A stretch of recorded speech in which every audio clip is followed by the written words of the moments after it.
ఓం స్వస్తి శ్రీ గణేశాయ నమః. మహర్షి వేదవ్యాస గురవే నమః. మహామహోపాధ్యాయ పద్మశ్రీ పుల్లెల శ్రీరామచంద్రుడు గారు రచించిన మహాభారత సార సంగ్రహము అను కావ్య గ్రంథమునందలి సభాపర్వము చదువుచున్నది జంగా కృష్ణమూర్తి. అర్జునాదుల దిగ్విజయ యాత్ర. ఒకనాడు అర్జునుడు యుధిష్ఠిరునితో, రాజా, మనం రాజ్యం సంపాదించాం, ఇంకా రాజులనందరినీ జయించి వాళ్లను మనకు పన్నులు కట్టేవాళ్లనుగా చేసుకొని మన కోశాన్ని నింపుకొనవలసి ఉన్నది. నాకు దివ్యాస్త్రాలన్నీ లభించినవి కదా, నేను జైత్రయాత్రకై ఉత్తర దిక్కునకు వెడుతాను అన్నాడు. యుధిష్ఠిరుడు అంగీకరించాడు. యుధిష్ఠిరునకు నమస్కరించి భీమాదులు నలుగురు 4 దిక్కులకు బయలుదేరి వెళ్ళారు. ఉత్తర దిక్కునకు బయలుదేరిన అర్జునుడు ముందుగా కుళింద దేశాన్ని ఎక్కువ శ్రమ లేకుండగానే జయించాడు. అక్కడ ఆనర్తులను, కాలకూటులను, సుమండలాన్ని జయించి తరువాత వాళ్లతో కలిసి వెళ్ళి శాకల ద్వీపాన్ని, ప్రతివింధ్యుణ్ణి జయించాడు. సప్తద్వీపాలలో ఉన్న రాజులతో తీవ్రమైన యుద్ధం జరిగింది. పిదప వాళ్ళందరితో కలిసి ప్రాగ్జ్యోతిషపురానికి వెళ్ళి భగదత్తునితో యుద్ధం చేశాడు. భగదత్తునికి చుట్టుప్రక్కల కిరాతులు, చీనులు ఉన్నారు. 8 రోజుల పాటు యుద్ధం జరిగిన తరువాత భగదత్తుడు తన ఓటమిని అంగీకరించాడు. నీకు ఏమి చేయను అని అతడు అడగగా అర్జునుడు, రాజా, నీవు మా తండ్రికి మిత్రుడవు, నా విషయంలో కూడా స్నేహభావం ఉన్నవాడవు. నా జ్యేష్ఠ సోదరుడు యుధిష్ఠిరుడు రాజసూయ యాగం సంకల్పించాడు. అందుచేత నీవు అతనికి సామంతుడవు, అనగా పన్ను కట్టే రాజువు కావాలి అన్నాడు. అతడు అంగీకరించాడు. పిమ్మట అర్జునుడు ఇంకా ఉత్తరానికి వెళ్ళి పర్వతం మీద, పర్వతం దగ్గర, పర్వతం బయట కూడా రాజులనందరినీ జయించాడు. తర్వాత ఉలూక దేశంలో నివసిస్తున్న బృహంతుణ్ణి జయించి వానితో కలిసి వెళ్ళి సేనాబిందురాజును రాజ్యభ్రష్టుని చేశాడు. ఉలూక దేశానికి ఉత్తరంగా ఉన్న దేశాలను పాలించే మోదాపుర, వామదేవ, సుదామ, సుశంకులను జయించాడు.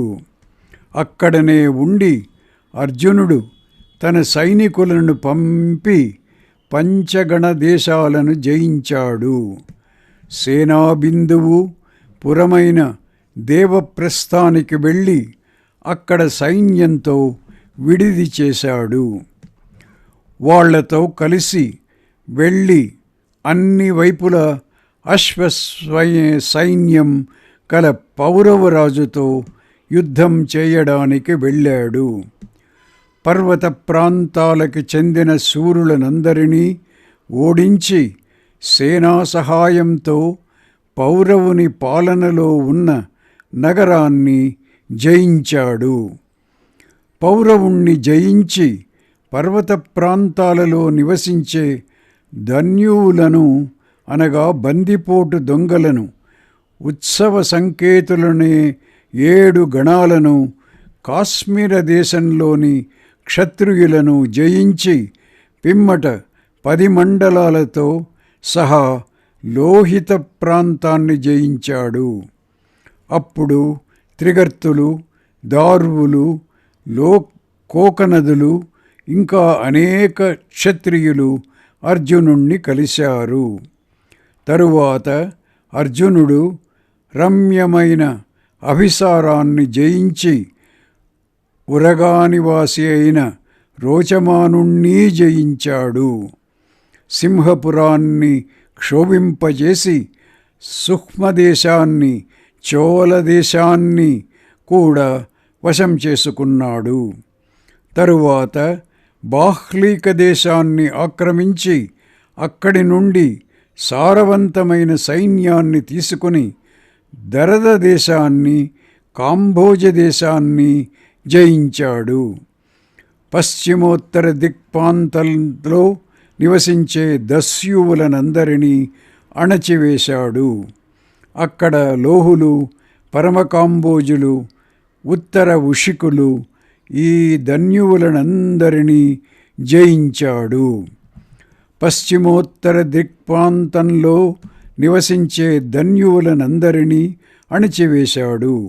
అక్కడ లోహులు, పరమకాంబోజులు, ఉత్తర ఉషికులు ఈ ధన్యువులనందరినీ జయించాడు.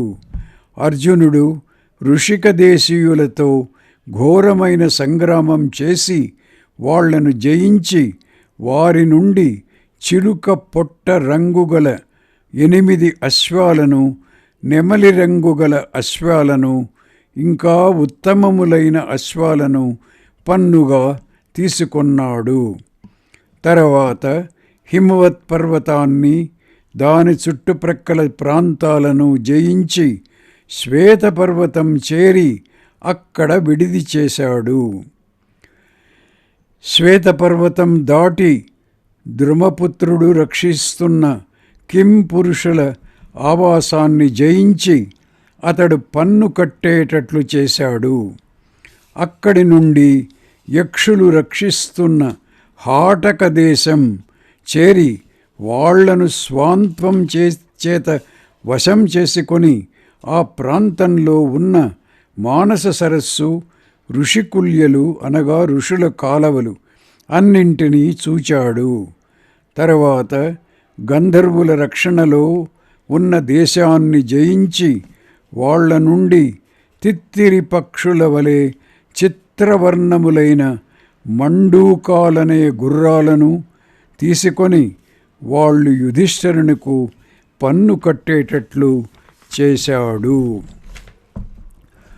అచటి నుండి అర్జునుడు ఉత్తర కురు అనగా హరి వర్షం చేరి ఆ దేశం జయించాలనుకున్నాడు. అక్కడనున్న ద్వారపాలులు అర్జునునితో, పార్థ, ఈ పురాన్ని నీవు ఏ విధంగానూ కూడా జయించజాలవు. ఇక్కడ ప్రవేశించిన నరుడెవ్వడు ప్రాణాలతో తిరిగి వెళ్ళడు. ఇది ఉత్తర కురుదేశం. ఇక్కడ యుద్ధం జరగదు.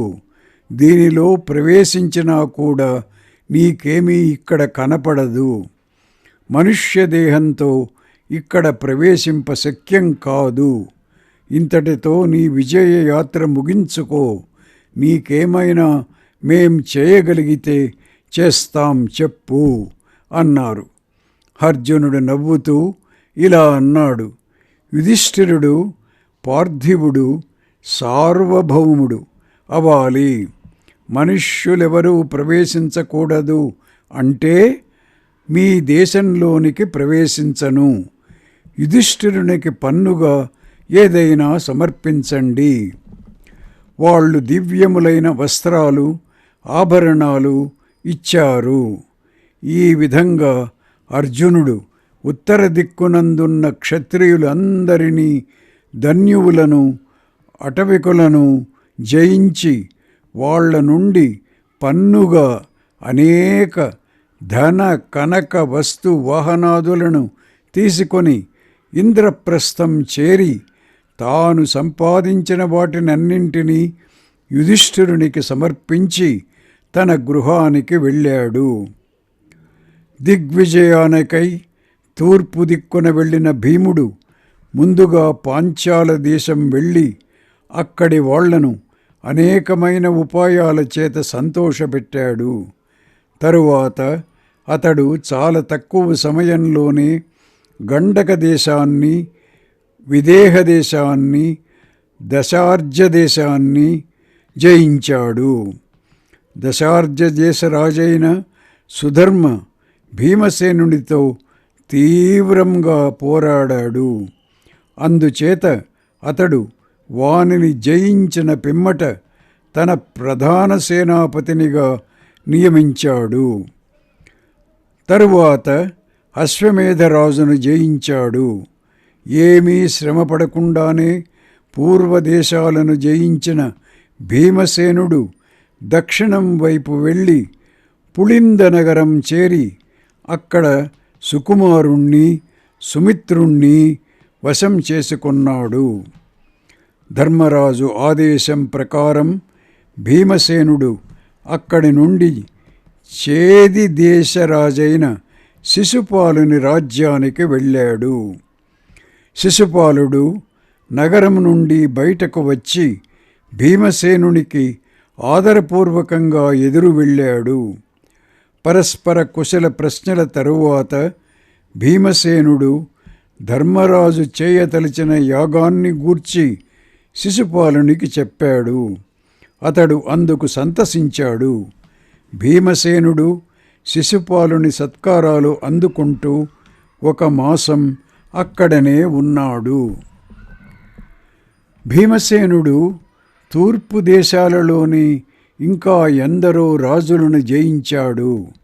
జరాసంధుని కుమారుని ఓదార్చి వానిని కూడా పన్ను కట్టే సామంతరాజునుగా చేసి కర్ణుణ్ణి కూడా యుద్ధంలో ఓడించాడు. సముద్ర ప్రాంతాలలో ఉన్న అనేక మ్లేచ్ఛులను జయించాడు. ఈ విధంగా అత్యల్పమైన కాలంలో ఎక్కువ శ్రమపడకుండగానే అనేక రాజులను జయించి వాళ్ళనందరినీ సామంతులను చేశాడు. ధనరాశులతో ఇంద్రప్రస్థం చేరి యుధిష్ఠిరునకు అప్పజెప్పాడు. పెద్ద సైన్యంతో దక్షిణ దిగ్విజయానికి బయలుదేరిన సహదేవుడు ముందుగా శూరసేన దేశాన్ని జయించి మత్స్యరాజును వశం చేసుకొని దంతభక్తుణ్ణి కూడా జయించాడు. ఇంకా కొందరు రాజులను జయిస్తూ కుంతిభోజుని దగ్గరకు వెళ్ళాడు. అతడు ప్రీతిపూర్వకంగా యుధిష్ఠిరుని శాసనాన్ని అంగీకరించాడు. అనేక రాజులను, అటవికులను, పులిందులను వశవర్తలునుగా చేసుకొని కిష్కింధలో వానరరాజులైన మైందద్వివిధులతో 7 రోజులు యుద్ధం చేసినా వాళ్ళేమీ వికారం చెందలేదు. అప్పుడు వాళ్ళు ప్రీతిపూర్వకంగా, ఓ పాండవ శ్రేష్ఠ, ఈ రత్నాలు తీసుకుని వెళ్ళు, ధర్మరాజు తలబెట్టిన కార్యం నిర్విఘ్నంగా అగుగాక అన్నారు. అక్కడి నుండి మహిష్మతీ నగరికి వెళ్ళి దాని పాలకుడైన నలునితో యుద్ధం చేశాడు. అయితే ఆ రాజునకు అగ్ని సహాయంగా చేరడం చేత సహదేవుని సైన్యాల కవచాలు, ఏనుగులు, అశ్వాలు అగ్నికి దగ్ధమైపోవడం జరిగింది. అది చూచి ఏమి చెయ్యాలో తెలియని స్థితిలో పడ్డాడు సహదేవుడు. ఆ రాజుకు అగ్ని సహాయం ఎందుకు చేశాడు అని జనమేజయుడు అడుగగా వైశంపాయనుడు ఇలా చెప్పాడు. మహిష్మతీ రాజైన నీలునికి అతి లోక సుందరి అయిన కన్య ఉంది. ఒకనాడామె తండ్రిని మేల్కొల్పడానికై అగ్నిని ప్రజ్వలింపచేయడానికి ప్రయత్నించింది. విసనకర్రలతో ఎంత విసిరినా అగ్ని ప్రజ్వలించలేదు. ఆమె చక్కని ముఖంతో ఊదగానే ప్రజ్వలించాడు. ఆ అగ్ని ఆ కన్యయందు ఆసక్తుడై బ్రాహ్మణ రూపంలో ఆమెను గ్రహించాడు. అలాగే అందరి ఇళ్లల్లోనూ చేశాడు. ఈ విషయం రాజుకు తెలిసి ధర్మానుసారం ఆ బ్రాహ్మణుణ్ణి శిక్షించాడు. కోపంతో అగ్ని ప్రజ్వలించాడు. రాజు భయపడి అగ్నికి నమస్కరించి కుమార్తెను అతనికిచ్చి వివాహం చేశాడు.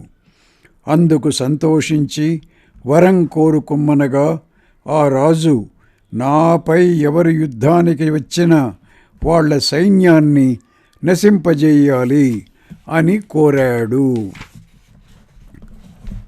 ఆ కాలంలో ఆ రాజ్యంలోని స్త్రీలందరూ స్వైరిణులుగా ఉండేవారు. అగ్నికి భయపడి వాళ్ళనెవరూ వివాహమాడడానికి వచ్చేవారు కాదు. ఈ విధంగా సహదేవుని సైన్యానికి అగ్ని భయం కలిగింది. అయితే తన సైన్యం అగ్నికి భయపడుతున్నా కూడా సహదేవుడు ఏమాత్రము అధైర్యం చెందలేదు. ఆచమనం చేసి పవిత్రుడై అగ్నిని ఇలా ప్రార్థించాడు. సహదేవుడు అగ్నిని స్తుతించిన 9 శ్లోకాలతో అగ్నిని స్తుతిస్తూ హోమం చేస్తే సర్వ ఐశ్వర్యాలు లభిస్తాయి. సభాపర్వము 31 అధ్యాయము 41-49 శ్లోకాలు. ఇత్యేవం మంత్రమాగ్నేయం పఠన్ యో జుహుయాద్విభుం బుద్ధిమాన్ సతతం దాంతః సర్వపాపైః ప్రముచ్యతే. సభాపర్వము 31:50. మేం చేస్తున్న ప్రయత్నం అంతా నిన్ను ఆరాధించడానికే. అందుచేత మేం తలబెట్టిన యజ్ఞానికి విఘ్నం చేయవద్దు అని ప్రార్థింపగా అగ్ని సంతోషించి పాండవులకు సామంతుడవు కమ్ము అని ఆ రాజును ఆదేశించాడు. ఆ విధంగా నీలమహారాజును వశం చేసుకుని సహదేవుడు దక్షిణం వైపు వెళ్ళాడు. త్రిపురరాజును, పౌరవరాజును, సురాష్ట్రదేశాధిపతిని జయించాడు. కృష్ణునితో సంబంధం ఉండడం చేత భీష్మకరాజు సహదేవుని ఎదిరించకుండగా వారికి సామంతుడయ్యాడు. తరువాత దండక ప్రాంతాలను జయించి సాగరద్వీపాలలో రాజ్యాలు పాలిస్తున్న మ్లేచ్ఛులకు పుట్టిన రాజులను వశం చేసుకున్నాడు. మనుష్యులను తినేవాళ్ళు, చెవులు కప్పుకునేవాళ్ళు అయిన నిషాదులను, నరులకు రాక్షసులకు పుట్టిన సంకరజాతి వాళ్లైన కాలముఖులనే వాళ్లను జయించి పూర్తిగా కోలగిరిని, సురభీపత్తనాన్ని, తామ్రద్వీపాన్ని, రామక పర్వతాన్ని, తిమింగిలుడు అనే రాజును వశం చేసుకున్నాడు. వనాలలో నివసిస్తూ ఒంటి కాలి మీద నడిచే కేరళ దేశీయులను, సంజయంతి నగరాన్ని, కరహాటకం అనే పాషండ నివాసాన్ని దూతలను పంపి వశం చేసుకున్నాడు. అట్లే పాండ్యులను, ద్రవిడులను, ఓండ్రులను, కేరళులను, ఆంధ్రులను, తాళవనాలతో నిండిన కళింగ దేశాన్ని, ఒంటె చెవుల వంటి చెవులు గల జాతుల వాళ్లను, ఆటవికులు నివసించే సుందరమైన నగరిని, యవనుల పురాన్ని దూతలను పంపి భయపెట్టి సామంతులనుగా చేసుకున్నాడు. అక్కడి నుండి సహదేవుడు సముద్ర తీరం చేరి లంకాధిపతి అయిన విభీషణునికి దూతల ద్వారా వార్త పంపాడు. ఇదంతా కాలం వల్ల ఏర్పడినది కదా అని అనుకొని విభీషణుడు అతని శాసనాన్ని ప్రీతిపూర్వకంగా అంగీకరించాడు. పారితోషికాలు పంపాడు. స చాస్య ప్రతిజగ్రాహ శాసనం ప్రీతిపూర్వకం తచ్చ కాలకృతం ధీమానభ్యమన్యత స ప్రభుః. సభాపర్వము 31:74. సహదేవుడు ఈ విధంగా కొందరిని బలప్రయోగం చేత, కొందరిని సాంత్వప్రయోగం చేత జయించి ఇంద్రప్రస్థం తిరిగి వచ్చి అదంతా ధర్మరాజుకు తెలిపాడు. నకులుడు గొప్ప సైన్యంతో పశ్చిమ దిక్కునకు బయలుదేరి కుమారస్వామికి ఇష్టమైన రోహీతక పర్వతము వైపు వెళ్ళాడు. అక్కడ మత్త మయూరకులను రాజులతో తీవ్రమైన యుద్ధం జరిగింది. అక్కడ ఉన్న మరుభూమిని అధిక ససాధ్యమైన శరాశకమును మహోత్తమును వశం చేసుకున్నాడు. అక్రోశుడనే రాజర్షితో యుద్ధం చేసి దశార్ణ దేశం జయించాడు. అక్కడి నుండి బయలుదేరి వెళ్ళి త్రిగర్త, అంబష్ట, మాలవ, పంచకర్పట దేశాలను జయించి మాధ్యమిక దేశంలోనూ వటధాన దేశంలోనూ ఉండే బ్రాహ్మణులను జయించాడు. అక్కడి నుండి వెనుకకు మరలి పుష్యరారణ్యంలో నివసించే ఉత్సవ సంకేత గణాలను జయించాడు. సింధు నదీ తీరవాసులైన మహాబలవంతులైన గ్రామణీయులను, సరస్వతీ నదీ తీరం ఆశ్రయించి ఉన్న శూద్రుల, అభీరుల గణాలను, పర్వతాల మీద నివసిస్తుండే మత్స్యజీవులను, పూర్తి పంచనద ప్రదేశాన్ని, అమర పర్వతాన్ని, ఉత్తర జ్యోతిషపురాన్ని, దివ్యకటపురాన్ని, ద్వారపాలపురాన్ని వశం చేసుకున్నాడు. పశ్చిమ దేశాలలో పాలకులుగా ఉన్న రామఠులను, హారులను, హూణులను కూడా వశం చేసుకున్నాడు. అక్కడనే వాసుదేవునికి వార్త పంపగా అతడు వాని శాసనాన్ని అంగీకరించాడు. అక్కడి నుండి మద్రదేశ రాజధాని అయిన శాకలం వెళ్ళి మేనమామయైన శల్యుణ్ణి ప్రీతిపూర్వకంగా సామంతుణ్ణి చేసుకున్నాడు. తరువాత సాగర మధ్య భాగంలో ఉన్న చాలా దారుణమైన స్వభావం గల పహ్లవులను, బర్బరులను, కిరాతులను, యవనులను, శకులను జయించి వారి నుండి రత్నాలు గ్రహించి తిరిగి వచ్చాడు. చిత్రమార్గంలో నేర్పరి అయిన నకులుడు సంపాదించిన ధనాన్ని 10,000 గాడిదలు అతి కష్టంగా మోసుకొని వచ్చాయి. నకులుడు ఇంద్రప్రస్థంలో ఉన్న యుధిష్ఠిరునికి దీనినంతని సమర్పించాడు. యుధిష్ఠిరుని రాజసూయ యాగ దీక్ష. ధర్మబద్ధమైన ప్రజాపాలనం సాగిస్తున్న యుధిష్ఠిరుని సంపద 100 కొలది సంవత్సరాలు వ్యయం చేసినా తరగనంతగా పెరిగింది. అప్పుడు అతడు రాజసూయ యాగం చేసి ఈ ధనం అంతా సద్వినియోగం చెయ్యాలనుకుంటున్నాడు. ఇంతలో చతురంగ బలంతోనూ అత్యధికమైన ధనంతోనూ శ్రీకృష్ణుడు వచ్చాడు. కృష్ణుణ్ణి చూడగానే పాండవులు చాలా సంతసించారు. యుధిష్ఠిరుడు కృష్ణునకు తన మనస్సులోని కోరిక నివేదించాడు. నీవు అన్ని విధాల రాజసూయ యాగం చేయడానికి తగినవాడవు, తప్పక చేయుము. ఈ యజ్ఞంలో నీవు ఏ పని చేయమంటే ఆ పని చేస్తాను అన్నాడు కృష్ణుడు. కృష్ణుని అనుజ్ఞ పొంది యుధిష్ఠిరుడు యాగానికి కావలసిన ఏర్పాట్లన్నీ చేయవలసినదిగా సహదేవుని ఆదేశించాడు. సర్వసమర్థులైన ఋత్విక్కులతో వ్యాసుడు వచ్చి తాను బ్రహ్మస్థానం అలంకరించాడు. సుసామ మహర్షి ఔద్గాత్రం వహించాడు. యాజ్ఞవల్క్యుడు అధ్వర్యవం చేశాడు. వసుపుత్రులైన పైలుడు, ధౌమ్యుడు హోత్రత్వం వహించారు. వాళ్ళ పుత్రులు, శిష్యులు, ఇతరమైన హోత్రాదులు నడిపించారు. సుదూర దేశాలకు దూతలను పంపి రాజులను, 4 వర్ణాల ప్రజలను ఆహ్వానించారు. వేల కొలది జనులు భోజనాలు చేసి ఆనందిస్తున్నారు.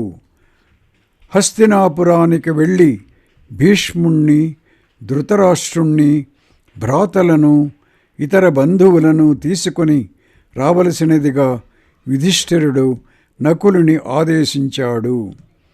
భారతదేశంలోని సమస్త రాజులు, బంధువులు వచ్చారు. వారందరికీ రాజగృహాల వంటి గృహాలలో నివాసాలు ఏర్పరచారు. ఈ విధంగా ఆ నగరం అంతా దేవతలతో నిండిన స్వర్గం వలె ప్రకాశించింది. యుధిష్ఠిరుడు పితామహునికి, గురువునకు ఎదురేగి అభివాదం చేసి భీష్మ, ద్రోణ, కృప, అశ్వత్థామ, దుర్యోధనులతో ఈ యజ్ఞంలో మీరందరూ అన్ని విధాలా నన్ను అనుగ్రహించాలి. గొప్పదైన ఈ ధనం అంతా మీదే. మీరందరూ మీకిష్టం వచ్చిన విధంగా నన్ను నడిపించండి అన్నాడు. యుధిష్ఠిరుడు యజ్ఞ దీక్ష స్వీకరించబోతూ తగు విధంగా అందరికీ కొన్ని అధికారాలు ఇచ్చాడు. దుశ్శాసనునికి భక్ష్యభోజ్యాల విషయంలో అధికారం ఇచ్చాడు. బ్రాహ్మణులను తగు విధంగా సత్కరించడాన్ని అశ్వత్థామకు అప్పగించాడు. రాజులందరినీ చూచుకొనడం సంజయునికి అప్పచెప్పాడు. ఏది చెయ్యాలి, ఏది చేయకూడదు అను విషయాన్ని, లేదా జరిగిన పనులను, జరగవలసిన పనులను కూర్చి ఆలోచించడాన్ని భీష్మ, ద్రోణులకు అప్పగించాడు. కృపాచార్యునికి బంగారము, రత్నాలు మొదలైన వాటిని, దక్షిణలను కూర్చి చూచుకొనడం అప్పగించాడు. అట్లే మరికొందరు పురుష శ్రేష్ఠులను ఆయా పనులు పర్యవేక్షించడానికై నియోగించాడు. నకులుడు స్వయంగా వెళ్ళి తీసుకొని వచ్చిన శల్యుడు, ధృతరాష్ట్రుడు, సోమదత్తుడు, జయద్రథుడు అక్కడ ఇంటి యజమానుల వలె ప్రవర్తించారు. ధర్మవేత్త అయిన విదురుడు వ్యయాన్ని పర్యవేక్షించాడు. దుర్యోధనుడు అందరూ తీసుకొని వచ్చిన కానుకలను తీసుకొన్నాడు. బ్రాహ్మణుల పాద ప్రక్షాళన విషయాన్ని స్వయంగా కృష్ణుడు చూచుకొన్నాడు. ధర్మరాజైన యుధిష్ఠిరుణ్ణి చూడడానికి వచ్చిన వాళ్లలో ఒక్కడూ కూడా 1000కి తక్కువ పారితోషికంగా తీసుకొని రాలేదు. నేనిచ్చిన రత్నాలు యుధిష్ఠిరునికి ఏ విధంగా ఉపకరిస్తాయా అని ఒకరితో ఒకరు పోటీ పడుతూ రాజులందరూ బహుమతులు తీసుకొని వచ్చారు. ఆ యజ్ఞ ప్రదేశం గొప్ప శోభతో కళకళలాడింది. అన్ని వర్గాల వాళ్ళు కూడా పూర్తిగా తృప్తి చెందారు. బ్రాహ్మణులు రాజులతో కూడా వేది సమీపం చేరారు. రాజర్షులతో కలిసి అక్కడ ఆసీనులైన మహర్షులు, నారదాది దేవర్షులు ఆ సభను శోభింపచేశారు. యజ్ఞ కర్మ జరుగుచుండగా దగ్గరనే కూర్చుని ఉన్న విద్యావంతులైన బ్రాహ్మణులు ఇది ఇలా చెయ్యాలి, ఇలా కాదు, ఇలాగే చెయ్యాలి, మరొక విధంగా కాదు అని పరస్పరము వాదాలు చేస్తున్నారు. ఏవైనా అంశాలు లోపిస్తే వాటిని కొందరు పూరిస్తున్నారు. అధికంగా జరుగుతున్న వానిని ఏవేవో శాస్త్ర ప్రమాణాలు చూపుతూ కొందరు తగ్గిస్తున్నారు. కొందరు మేధావులు చెప్పిన దానిని మరికొందరు మేధావులు అలా కాదంటున్నారు. ఆ బ్రాహ్మణులలో కొందరు ధర్మ అర్థాలలో కుశలులు, కొందరు గొప్ప గొప్ప వ్రతాలు అనగా నియమాలు ఆచరించిన వారు, అన్ని భాష్యాలలోనూ పండితులైన వారు అనేక విషయాలు చర్చిస్తూ విహరించారు. ఆ వైభవాన్నంతా చూస్తున్న నారదుడు అంశావతారం సందర్భంలో పూర్వం బ్రహ్మలోకంలో జరిగిన సభను నారాయణుని స్మరించాడు. ఆహా, ఆ నారాయణుడే దేవతలనందరినీ అంశలతో భూలోకంలో జనింపచేశాడు కదా. తాను వృష్ణివంశంలో పుట్టి మనుష్యుడు వలె ప్రవర్తిస్తున్నాడు కదా. మళ్ళీ క్షత్రియులందరినీ నశింపజేయబోతున్నాడు కదా. ఈ విధమైన ఆలోచనలతో నారదుడు అదంతా చూస్తున్నాడు. ఆ మహాయాగంలో ధర్మవేత్తలలో శ్రేష్ఠుడైన భీష్ముడు ధర్మరాజుతో ఇలా అన్నాడు: యుధిష్ఠిరా, ఇక్కడికి వచ్చిన రాజులందరికీ యోగ్యతానుసారంగా సత్కారము చేయుము. ఆచార్యుడు, ఋత్విక్కు, సంబంధి, మామ వంటివాడు, స్నాతకుడు, ప్రియమిత్రుడు, రాజు, ఈ 6 అర్ఘ్యం ఇవ్వడానికి తగినవారు అని అంటారు. అట్లే ఇంటికి వచ్చి సంవత్సరం పాటు ఉన్నవాళ్లకు కూడా అర్ఘ్యం ఇవ్వాలి అని అంటారు. వీళ్ళందరూ చాలా కాలం క్రితమే మన దగ్గరకు వచ్చి ఉన్నారు. అందుచేత వీరందరికీ అర్ఘ్యం ఇయ్యి. వీళ్ళందరిలో శ్రేష్ఠుడైన సమర్థునికి ముందుగా అర్ఘ్యం ఇవ్వాలి. పితామహ, ముందుగా అర్ఘ్యం ఇవ్వడానికి తగిన వారు ఎవరో చెప్పు అన్నాడు యుధిష్ఠిరుడు. అప్పుడు భీష్ముడు ఆలోచించి, భూలోకంలో కృష్ణుడొక్కడే ముందుగా అర్ఘ్యం తీసుకొనడానికి ఎక్కువ తగినవాడు అన్నాడు. భీష్ముని అనుజ్ఞ పొంది సహదేవుడు అర్ఘ్యం సమర్పించాడు. కృష్ణుడు శాస్త్రానుసారం దానిని స్వీకరించాడు. ఓం తత్సత్.